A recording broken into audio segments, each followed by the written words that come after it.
about a slightly different piece that I'd referred to a couple times in the first presentation. So everyone understands what I do about the structure here. I had moved some of the sensors and communication stuff out of Distribution 101 and into the beginning of cyber. And there's a really important reason for that, in that everything to do with the cybersecurity system is related to the communications and data networks. And so I wanted to make sure that basic introduction was there before we delved into things to do with cybersecurity.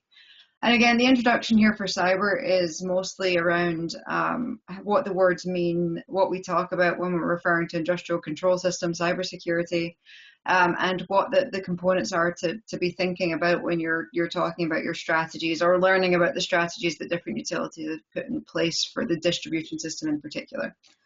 So we can get started. Next slide.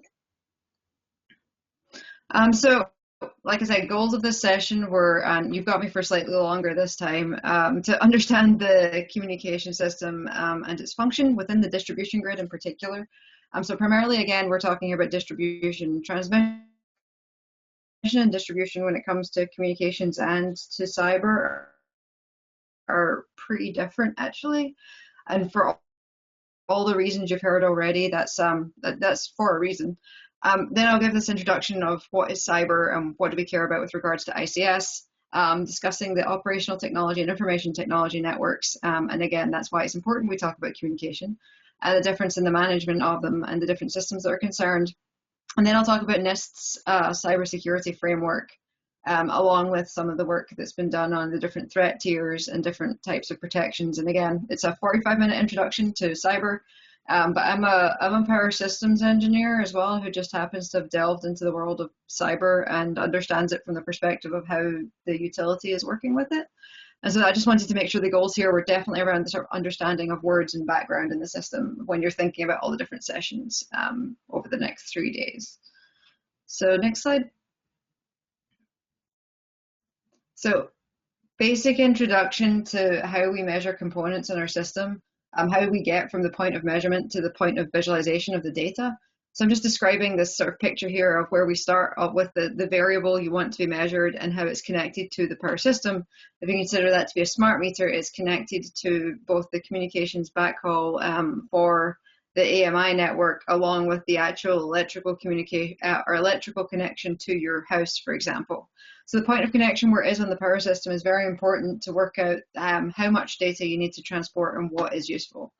And then there's the measurement device itself, be it earlier I was asked about inverters doing measurements, or a smart meter, or an advanced type of sensor that takes over or thousands of samples a second. The measurement device that's being used is particularly important also because of the degrees of accuracy, because you want to consider if you're wanting to run an analysis on the potential of a transformer to fail in the next 12 years, you potentially want to work with higher fidelity data, and so you need to consider also the accuracy at the point of connection as well, because everything is connected to the system generally through some form of measurement device, be that a potential transformer or a current transformer, essentially to get to that point.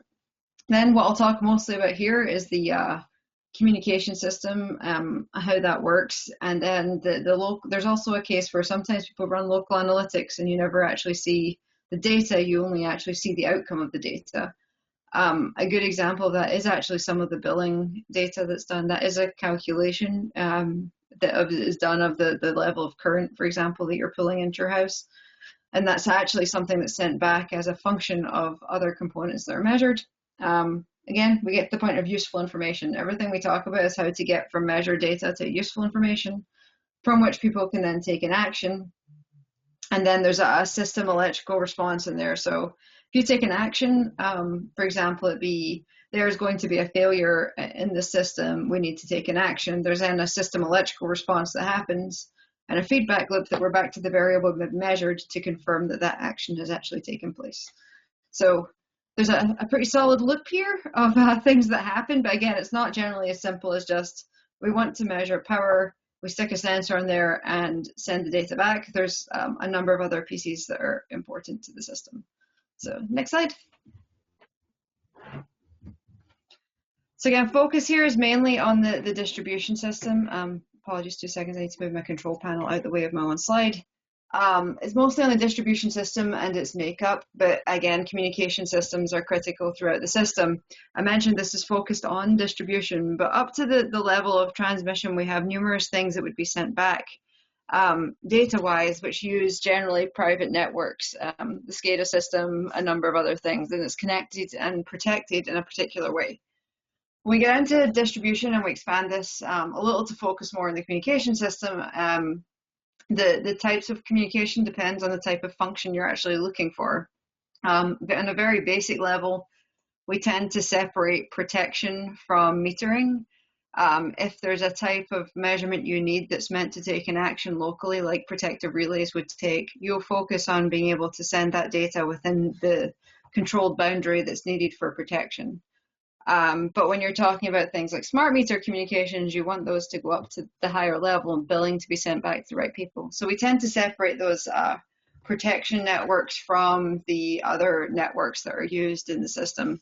So essentially, when you're standing in a substation, someone might ask you, what sort of comms are you using? And they'll say, well, this is the protection network and this is the billing or revenue metering. So then you know it's a separate measurement system. And that's both for cyber and legal and protection reasons. Does every utility have a dedicated network that they use is something I've been asked a couple of times, and the answer is some do. There's some of the more advanced utilities or people that have gone further into the world of control for the distribution system have developed their own private networks that are dedicated to that utility, and they can use that for their own functions. Otherwise, utilities can purchase communication networks from external entities. There has recently been a degree of sharing of different types of communication, and also you can have fiber lines dedicated to the utility. It can go many ways. I've done a lot of sensor installation work in the last few years, and often the first thing we're asking, well, is if we put the sensor here, how are we going to get the data back? I'm working with one just now with a large IOU. We have 2 types of sensor going into their utility. One of them captures data, I think, at a rate of 30 megahertz. And as you can imagine, sending that data back it's going to get stuck somewhere. It's too much data to really come back. So there's lots of different ways to optimize that. We wanted originally to use fiber optic, as we were going to pull a new AT&T line actually out to the substation. The cost of that ended up being significant because it was a rural utility or rural substation, sorry. And we ended up running with a 4G modem, but placing data analytics at the device so that we actually can compress and send the data in a way that doesn't just block its own communications.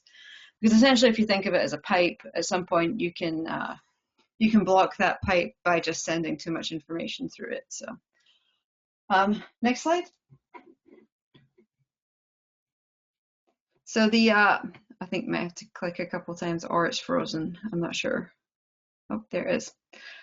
So the type of communication, like I said, depends on the type of functionality you need.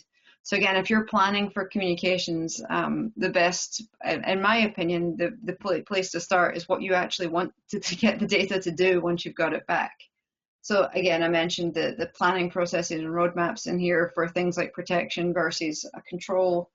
The planning process there that I've done previously for sensing and measurement was what do you want that data to do and how fast you need it. Why would you pick one type or the other? Depends generally on the function.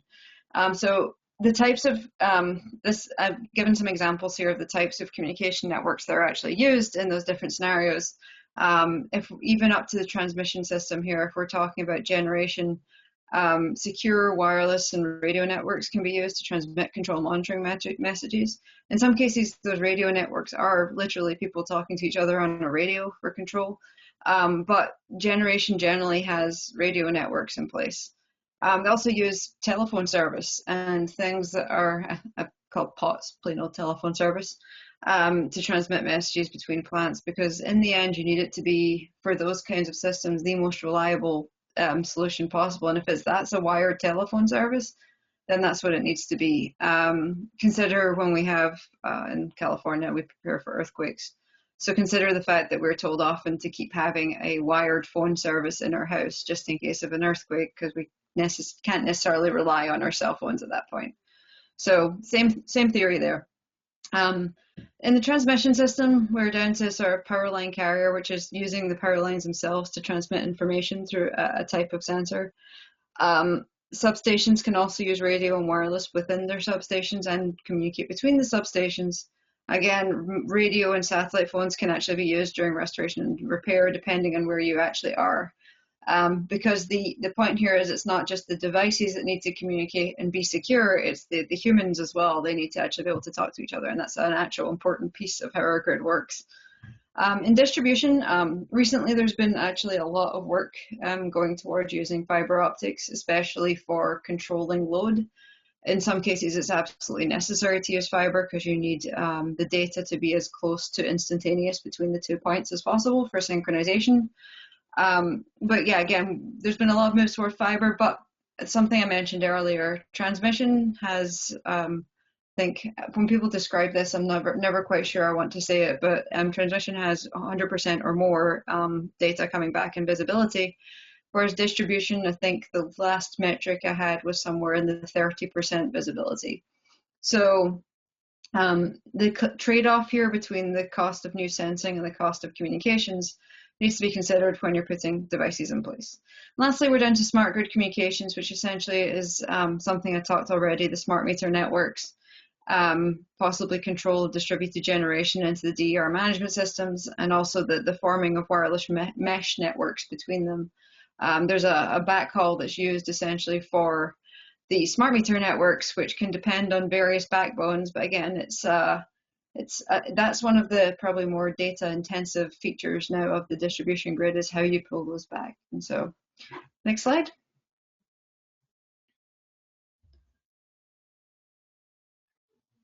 So there's one thing that's important to talk about is also the dependency of things now on the communication system working. I mentioned the idea that if two generators, imagine two diesel generators are trying to talk to each other, they need to electrically synchronize to the 60 hertz part of the system and to each other. If they don't, there's a good chance they're probably going to kick each other off the network, and that's not the best solution. So the dependencies of the system essentially to talk to each other are pretty important. One scenario we've looked at from the prevalence of smart devices on the same network as a number of other devices was what happens if you're relying on those distribution devices to actually perform an action based on something they've sensed, but also relying on them at the same time for the billing system and relying on them to send you back information on the outage. There's some work going on here to work out how you monitor the bandwidth of the system. It hasn't really been a huge problem up till now. There's very few cases where that pipe for communications has got blocked in any way. But when you start to look at these more advanced applications around voltage control, local operation, self-healing systems, at what point do we start to get to a limitation on that? How do we visualize that? And what happens if you can't see those communications issues? So you need to be able to see the information to actually do something about it. So how do we monitor that better is kind of the future looking world. How do you plan effectively using a combination of things like distribution planning tools and communications planning tools? How do you plan effectively for your future communications needs and not run into the same sort of world that we did with DER? And that we need to be planning much further ahead, not necessarily just for what's right in front of us. So planning for communications is a relatively new field, but it's something that's growing in importance for most of the utility environment at the moment. Next slide. So just a brief overview of the sort of timeframes I'm talking about and how you make those kinds of choices. If we are considering, this slide is from Sasha von Meyer from Berkeley. Actually, we used it when we were developing micro PMUs years ago to talk about where that sort of data sits. So synchrophase or time stamping being, which was until recently probably one of the fastest type of data you could get back in the utility environment. So the scale here we're looking at is way on the microsecond up to years and decades. So if you consider monthly customer bills, even up to planning horizons for the transmission system, which is in the years and decades. There's a wide range of things that you're measuring for and different phenomena of interest that you might be collecting. And so understanding your communications and control networks with reference to what you're actually trying to get to is the entire point of this picture. Essentially showing that if you have synchrophasers, yes, you might be able to get up to monthly customer bill, but you possibly didn't necessarily need all of that data if your only function you wanted was the customer bills to be correct. So making sure people understand their application, understand the types of things they're able to see and what they're definitely not able to see with their data is an important thing to consider. Some of the other ones are looking at harmonics and transients in the system. Doing harmonic analysis is not that fun actually, but it's something that requires a level of data and a level of accuracy and a very specialized sensor to actually do and to do it correct. And so you can make a mistake in doing a harmonic analysis of a system that can also cost tens of thousands of dollars if you don't have the right data to validate it. So just explaining the benefits of different types of phenomena and timescales and issues that they have there. So next slide. So I'm summarizing here just sort of the types of sensors you see at different levels. Grid sensors include things like current transformers and potential transformers at the basic level, phasor measurement units and micro phasor measurement units, which are measuring voltage and current, magnitude and phase angle, which gives you directional type flow information to work out deviations and things like power flow from the phase angle data. RTUs and IEDs essentially are things that are within substations which assist the supervisory control and data acquisition system down on the left in actually creating the measurements and sending the information back to the utility. In the actual primary distribution system, and I think we've gone over what that looks like, there are things to enable the types of voltage control and fault location that I mentioned earlier, things like line sensors that are determining current flow or current spikes on the sensors. Also fault indicators where essentially there can be conditions where even a field crew person can just see a light on a device sitting on a pole and they know that there's something faulted on that line. And so they know what to do or where to see it, because we still rely on a degree of visual interaction with these kinds of things. And then in homes and aside from the smart meter network, we also have things like environmental sensors and temperature sensors, irradiance, things that can be used to help us forecast better and control different variables in the network. So for example, when you have a 110-degree day in Livermore, we have a problem that we sometimes lose one of the transformers.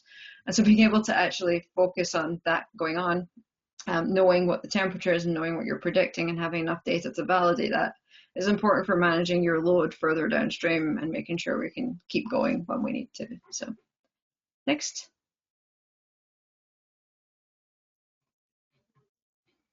So Kevin actually mentioned all of this in the first world when we were talking about the OMS system, the outage management system and distribution management, in that there was old versions of computers before and paper maps can still be used in some places. This is a really old picture now. I think it's 17 years old.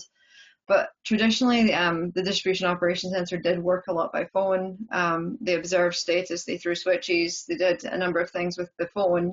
The phone is still part of our communication system. It's just evolved a little from the rotary phone. But we have expectations of, we see all these new technologies during this kind of training, and you walk into an operations center and generally the real world is a little bit less advanced than all of the new shiny things that you see. And a lot of what we do is about making choices of where the best sort of bang for your buck is and spending in that world. And so at the moment, even if there's a home or a place that does not have smart meter technology, often one of the first ways the utility does know there's a problem is when that customer calls in. That's still a system that exists. Customers do still need to call and say that they don't have power in some cases. Living in California, we've had obviously more incident of that than not. As it turns out, the utility knows most of the time when they turn off our power. But the customers still call in, and other things like power quality issues are interesting there, that a lot of the time a power quality sensor is measuring a waveform, which is something you don't necessarily want to push through your communications network. So that waveform isn't that common to get from a few locations. I just did a project where I carried back about a day of waveform data, and it took a full hard drive to bring it back with me. And yes, I was hand carrying data back with me because I didn't really have a way to send it through our network. So power quality issues are in that scale where it's down on that left-hand side of the graph I showed you, and getting that data back through a communications network is a challenge. And so a lot of the time, the way that people know there's a power quality problem, which is generally something like your lights are flickering in your house, is again, people calling in and still communicating that they have a flickering light, for example. Gradually, on the next slide, sorry, SCADA has been introduced to the distribution system. I mentioned earlier the SCADA type world, which gives the operators the ability to observe the status of the field equipment through these remote terminal units. SCADA platform, as I said, heart of the utility operations environment. Originally, SCADA and transmission SCADA together were sort of coupled together in the system, making sure that we, and sorry, if you could move the slide on one, that'd be helpful. Thanks. SCADA and transmission SCADA together were, oh sorry, one more slide as well, were scoped together because it was gave the sort of lowest cost to acquire, to operate and maintain the consolidated network as a secure platform for both the transmission operator and the distribution operator. There was a common infrastructure between them both. So it gave the lowest training requirements also because they could work together and putting that in place. Sorry, one more slide. The negatives of that were changes to the distribution portion of it were causing frequent changes to the transmission portion of it. And the structure of SCADA, essentially I'd mentioned, again, this is the more detailed version of the very first picture you saw, where we have your sensors with the measuring physical qualities, the RTUs performing the conversion of the data, the telemetry actually communicating the information, and where they collect the information and do the analysis. So next slide. We can go on a couple, sorry. Okay, so talking through the smart meter networks a little more, and I want to make sure I get to the actual cyber slides because I realize I've taken a little longer than I planned. I think I already described AMI to a degree, but the backbone of AMI is also this communications network. And there's a rate of adoption depending on the different regulatory incentives and understanding what the benefit of them is. Next slide. And I've probably covered most of these, so we can probably step on. I think I carried them in the first one. So that was my first piece. I wanted to describe what we're communicating and why. The second part of this was where I wanted to talk about cyber and give this introduction to the cybersecurity environment. So what do we care about, and what do some of the words actually mean in this environment? So this picture here is a public picture that's well publicized about the number of cyber attacks we've had over in the US over the number of years. For everyone's, Ukraine was one of the well publicized attacks, which really showed us that attacks on infrastructure that have a physical impact are no longer really theoretical. But there's some other good examples that have happened in the US. I think it's the Bowman Dam was one of the ones that were interesting because, as it turns out, we believe that was an attack on a dam that was the wrong dam because it shared a name with another much larger situation, but the name's wrong dam but good try was the thing that people said. An airport was a teenager, I think Massachusetts airport, and included a teenager managing to break into systems. And then we move forward to one of the more recent issues, which includes the Triton attack, which was probably one of the first examples in the US that we'd seen where loss of human life was considered an actual acceptable outcome to that event, which is an unfortunate big step forward in what we look at in these systems. So there's a big difference here between a ransomware attack, where there isn't necessarily always a risk to human life. There's a risk to business systems. stepping up to an actual attack on control systems that could have an intentional or unintentional consequence of the loss of human life. So the scale of things has been increasing over time. So if we step through, I forgot those pictures were there, sorry. We step through to the next one. So Dan Coates, former Director of Natural Intelligence, had given a public discussion testimony about a year ago, or I think it's 2 years ago now, on the capabilities and intents of Russia and China to map our infrastructure. Similarly, everyone's probably heard about the election system worries, and the scale of attacks are growing. And so it's something we need to be more intelligent about and more intentional on how we manage those cyber physical systems. And so on the transmission side, there's been a lot of work on how that's done, because transmission is obviously the bulk system. It's a much a small attack is a much larger impact. But as we start to link together distribution system controls, operational systems, ADMS, as I talked about, we need to consider the bulk impact of the distribution system and how to both get all of the benefits from the distribution components while also not slowing down their ability to be deployed, but also protecting the critical infrastructure from potential adverse impacts of those attacks. So taking a bit of a step back to the basics, next slide, sorry. If we think about cyber, like I said, we need to think about communication system. There's a large difference between an intrusion into the industrial control system versus the IT network. And there are rules in place for how those two are not meant to be connected, but in many cases, there's still ways that happens. And also considering things like malware versus lockouts versus control disruption to the system needs to be seen on different scales of how we must work with it. So next slide.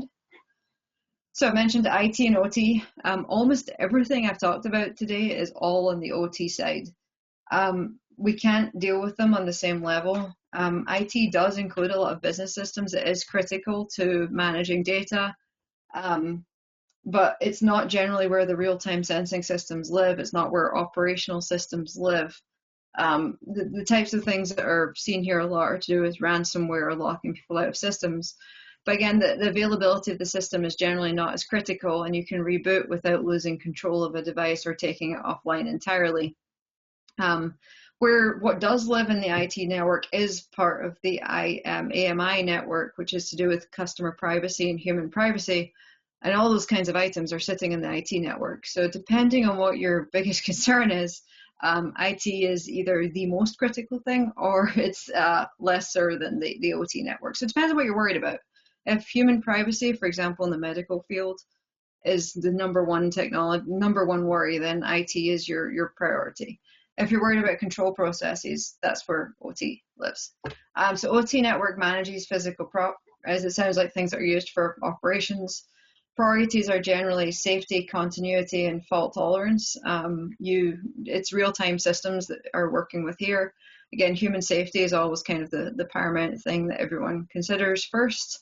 The systems are often diverse in the OT network. They're often proprietary as well. And software updates typically need to be done through the vendor. So if you consider things like distributed resources, you probably have an inverter in your house that is developed by one vendor, and then there's another device that's talking to it that's developed by another vendor.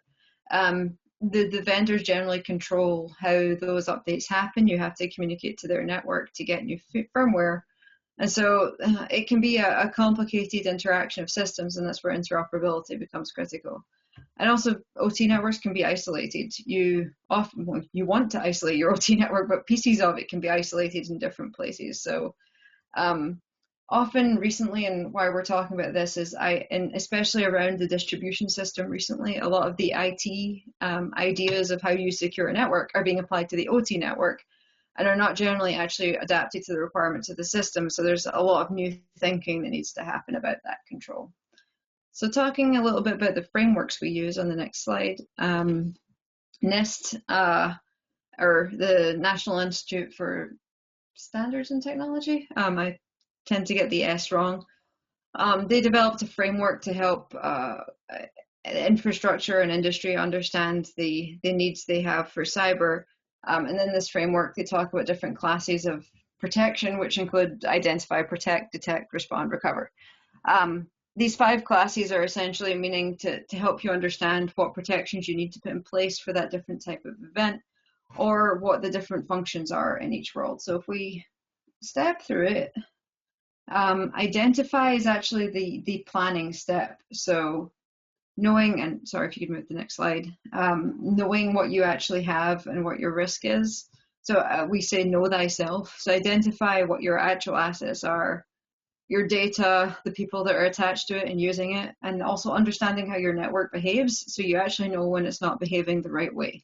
So if you suddenly have a flood of data coming in from your smart meters, for example, then is that normal? Did something actually happen that caused that? For example, there was a large event was happening and everyone had an event that got sent back all at the same time.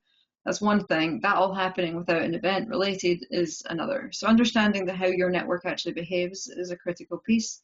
And also understanding what you're defending against. So the risk that you're at, identifying where the vulnerabilities are and the potential impact. And so the categories of work that go into this include sort of risk assessment and management, business environments, looking at asset management, understanding what's there, knowing how it works, and you can't defend if you don't know what's actually on your system. So another one that people may have heard about recently is the supply chain risk management as well. That's where this falls into identifying what you have on your system and how it's being used. So next slide. So protection of your system is essentially, at the very basic level, nothing is actually perfect. Protection does make it harder though for people to get into the system, and at a basic level this is where you have things like encryption, network segregation and segmentation, which is where when people say IT and OT must be separated, that's where this is. Authenticating users, so people being able to, when we talk about double authentication on systems, authenticating is actually a very good way to stop people getting into your system. Maintaining an incident response plan and recovery plan means that once something happens, you actually know what to do about it. So it's all about planning for these kinds of events. Also in protection, you can reduce the attack surface and make sure you're actually up to date on devices, because I know I ignore updates in my computer quite frequently. Imagine the whole utility was doing that, because sometimes those updates are disruptive and annoying. So making sure you are patching your systems and looking for those vulnerabilities are important. So in the protect world, we have things like information protection processes, data security, actual training, making sure staff know what to do is pretty critical. Identity management, again, being a big one, and other protective technologies in here. There's no system that's perfect. There's no system that is 100% impenetrable. But there's always a human factor in lots of ways. But the objective here is to make it much harder for an adversary to get into the network. So next, sorry. So kind of like you have an immune system, knowing what you actually have happening is one of the keys to actually fighting it, assuming you're going to get infected. So how do you actually, and that's probably not the best way to put it at the moment given what's been going on, but assume that your system is going to catch something. Assume you've got it. What do you do once someone has got into the system? Well, the best thing to do is to find it quickly and respond to it. So again, this is back to establishing your baseline behavior, keeping libraries of known events, monitoring for unauthorized connections, and being able to find those vulnerabilities. Also reporting. It's kind of important here that you allow others to benefit from your experience. So when you're reporting, there's incident response people all over the globe of response, including even sort of Army Cyber Command, for example. They have processes in place for large-scale incidents that involve utilities. So making sure small incidents are reported is how those things get prevented. So detecting anomalies on your system, continuous monitoring and processes. So again, I'm not trying to say this to sound scary, but people will find a way to get into the system, but catching them quickly is a way to prevent things from spreading. So next. So one of the last things we talk about is response and recovery. Again, response is all about mitigation, sharing information, for example, through CISA, CISA, sorry. They're the nation's risk advisor, the US risk advisor for these kinds of systems, ran through DHS. being able to do root cause analysis. If you found something new in your system, reporting it, forensic analysis on the larger system, and then being able to mitigate those new vulnerabilities that you've identified. And where this is kind of important in response is also when you consider things like inverters and DER.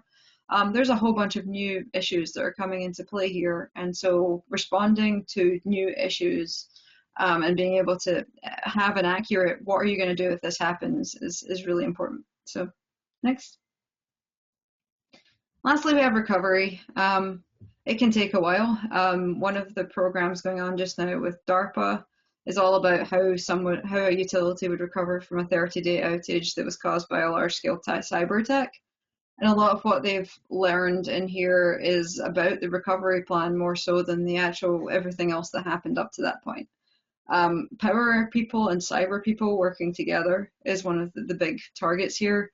And so it can be time consuming, but at some point, for example, if you're cleaning up a substation after an event, your cyber team need to come in, but they also safely need to be able to talk to the different systems in there. They need to be able to pull out what's happened, forensically analyze it, and then help clean up the system before the power gets switched back on, for example. So you can imagine that turning on power to a device that has been compromised is not necessarily the smartest thing to do because it may irrecoverably damage the system. So making sure all the activities up to this point are performed, but they're always having a plan in place for recovering, what you're going to improve after that point, and what the communication system will look like following the event that's happened. So it's a step-through process, but there's work going on in all areas to understand. On the next slide, there are some common, like the simplest thing is there's a lot of common intrusion paths that it's not actually always the most complicated way that you think is happening. It's not generally always, it can be a kid sitting in a basement as opposed to whatever else you think is happening outside in the outside world. Everything to do with sort of stealing passwords. Password strength is pretty important. Leaving things like admin and root on your system is probably not the best plan, but you'd be surprised how often that actually is the case. Being able to make sure the OT and IT networks are not connected. One recent event was Pi Historian, which is a data collection system, became a path between the OT and IT network, and making sure those were separated was actually a critical thing that had to be done. Mobile media and internet, being able to actually know what should not be talking to what within the devices and places. And also even things like phishing emails, exploits of connections, accidental things that happen, just understanding where those different pivots that can come deeper into the industrial control system. And again, this is where all the planning is important. Understanding where those pivots can happen is your first big step to actually fix it. So getting deeper into the network is key for getting up to those large-scale events. So preventing that from happening starts at the very basic level where you access credentials are stolen or internet-to-internet devices have happened. So next slide. So defense in depth, I think, is the next slide, and it's a common term that's used, which is a combination of all these approaches. And I'll just say this very quickly, that defense in depth is essentially protecting the system from the inside out. And so making sure that all these layers are addressed from down to the single component level up to the systems level analysis. So last couple slides. So who does what? What do we care about? What is typical and new types of response capability that are coming about? The Defense Science Board also put together a guide of what different scales of adversaries are. So when someone's talking to you about an adversary and they're saying tiers, it's coming from this Defense Science Board world, where adversary tier 1 and 2 are essentially people that can use vulnerabilities that are known. So when you hear that there's a vulnerability in your printer, for example, the type of people that would use that are adversary tier 1 and 2. 3 and 4 are people that can discover new ones. So the people that have found that vulnerability and then used it are 3 and 4. And 5 and 6 is up to the nation state type level where creating vulnerabilities is possible. So stepping to the next slide. And I think this is just an example of the sort of work we're doing at the moment. Adversary tier 1 and 2 is actually generally mitigated by basic cyber hygiene, antivirus, and pre-planning for events. It's not something that necessarily you need advanced research on. All of the rules that you see in place of how you work with your computers are where that's actually happening. But when we move up to sort of 3 and 4 and 5 and 6, that's where there's actually a degree of work that needs to go on and coordination between government entities. People like the National Guard are trained in some of the 5 and 6 responses, for example. So as we step through these, there's different levels, and I think that the things in light white, which I'm not sure my next slide actually had them highlighted, the things that are here are talking about the sort of work that the national labs, DHS, DoD, and DOE are doing to essentially mitigate those bigger adversary tiers that we don't have necessarily as much protection against from the basic industry level. So you can go buy an antivirus and it is very effective, but there isn't necessarily a protection that is developed presently for some of the higher tier adversaries because they're creating that vulnerability themselves. So next slide, or next couple. So yeah, we have industry and then areas where utility and industries are working together. And then lastly, the last tier, if you click the thing, is where people like the national labs are working as well. So lastly here, I included sort of the 6 strategies that the DHS National Cyber Incident Command, I think is that acronym. It's also below in the slide if you want to take a look. Where they had recommended strategies for utilities and for looking at, was partially where we started to talk about the distribution system, which is where NERC-CIP isn't necessarily always used. And so some strategies here just to give some advice on where we're at and what's useful for as a very first basic level of cyber defense for the system. So I think I have included on the last slide potentially some links. There's numerous guidelines and best practices where there's starting to be new developments in the distribution system. But that is me for today. So I hope